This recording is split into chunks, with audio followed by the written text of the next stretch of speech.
జరుగుతుందా లేదా అంటే ఇందాక నేను చెప్పినట్టుగా డిఎంకే ఏడీఎంకే కూటములు విడివిడిగా చేసుకుంటున్న చర్చలు స్టాలిన్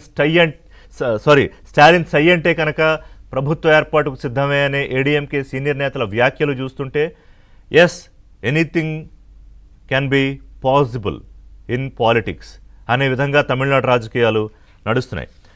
ఎస్ నగేష్ గారు ఫార్మర్ రెసిడెంట్ ఎడిటర్ హిందూ రాజకీయ విశ్లేషకులు జాయిన్ అవుతున్నారు. పెంటపాటి పుల్లారావు గారు senior political analyst of many affairs, foreign affairs or Indian politics. Prakash Reddy గారు బీజేపీ సీనియర్ నాయకులు, గఫూర్ గారు సిపిఎం సీనియర్ నాయకులు, మాజీ ఎమ్మెల్యే. నమస్కారం అండి అందరికీ. సార్ నగేష్ గారు, thanks for joining after long time. Nagesh గారు, ఏం జరుగుతోంది, ఎలా చూస్తున్నారు తమిళనాడు రాజకీయాల్ని? నేను చెప్పాను కొంత, మీరు వినుంటారు ఇంట్రోలో. సో ఇవాళ రాజ్యాంగం ప్రకారమే గవర్నర్ గారు నడుస్తున్నారు, అందుకే ముందు నెంబర్ అడుగుతున్నారు అని కొంతమంది చెప్తున్నారు. లేదు, గతంలో ముందు సింగిల్ లార్జెస్ట్ పార్టీని పిలిచేశారు, తర్వాత బల నిరూపణకి సమయం ఇచ్చారు అని. ఇప్పుడు సరే సర్కారియా కమిషన్ ఉంది, లేకపోతే ఎస్ఆర్ బొమ్మాయి, ఇవన్నీ ఉన్నాయి మనకి, సుప్రీంకోర్టు ఇచ్చిన రూలింగ్స్ ఇవన్నీ కూడా.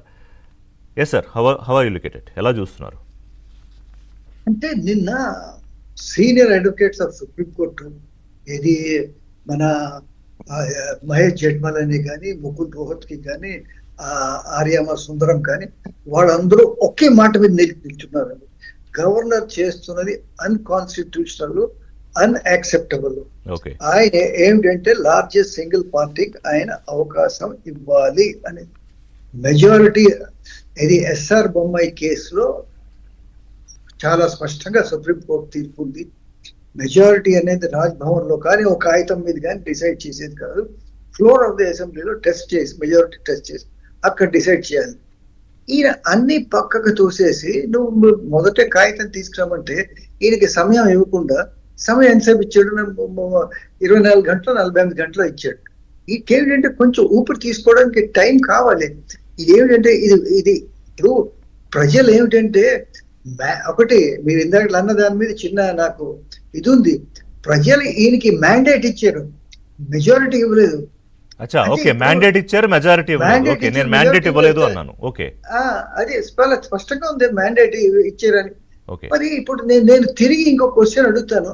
సరే, ఈయన మెజారిటీ ప్రూవ్ చేసుకోలేదు అనుకోండి, ఎవరిని పిలుస్తారు? ఈయన ఏది డిఎంకేని పిలుస్తారా? ఆయనకి 60 సీట్లు ఇంకా తక్కువ ఉన్నాయి. అవును, 53,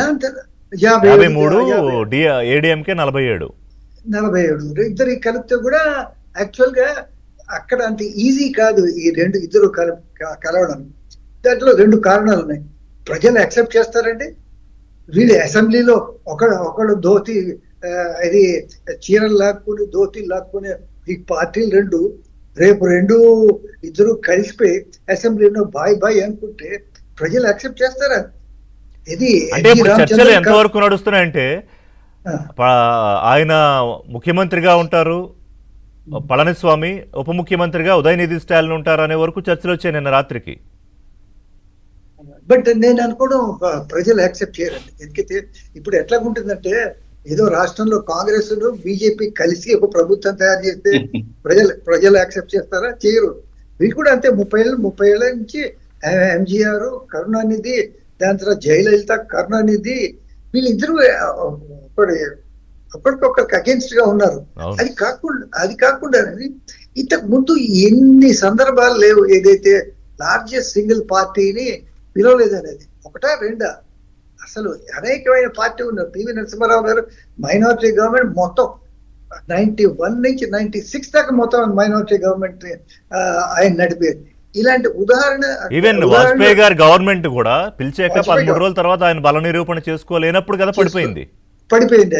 అది కూడా ఎంత ఒక్క ఓటుతోటి. అవును, ఒక్క ఓటుతో పడిపోయింది. ఇవన్నీ ఉదాహరణని ఈయన కనబట్టలేదా? ఇంకా అవకాశం ఇచ్చి దాని తర్వాత ఈయన బల నిరూపణ చేసుకోకపోతే ఆల్టర్నేటివ్ ఎక్స్ప్లోర్ చేయొచ్చు. కానీ ఇప్పుడు గవర్నర్ ఏమనొచ్చు? ఆయన వాదన చూస్తుంటే మన ఇంటర్ప్రిటేషన్, ఈయన స్టేబుల్ గవర్నమెంట్ ఇవ్వలేడు అనేది. స్టేబుల్ గవర్నమెంట్ అంటే ఏమిటండి? మెజారిటీ అంటే ఐ షుడ్ సాటిస్ఫై అంటున్నారు. మరి ఆ సాటిస్ఫాక్షన్ ఇంతకు ముందు గవర్నర్లకి ఆ సాటిస్ఫాక్షన్ ఒకలాగా ఉంటుందా, లేకపోతే అంటే ఒకే రూల్ ఉండాలి కదా రాజ్యాంగం ప్రకారం?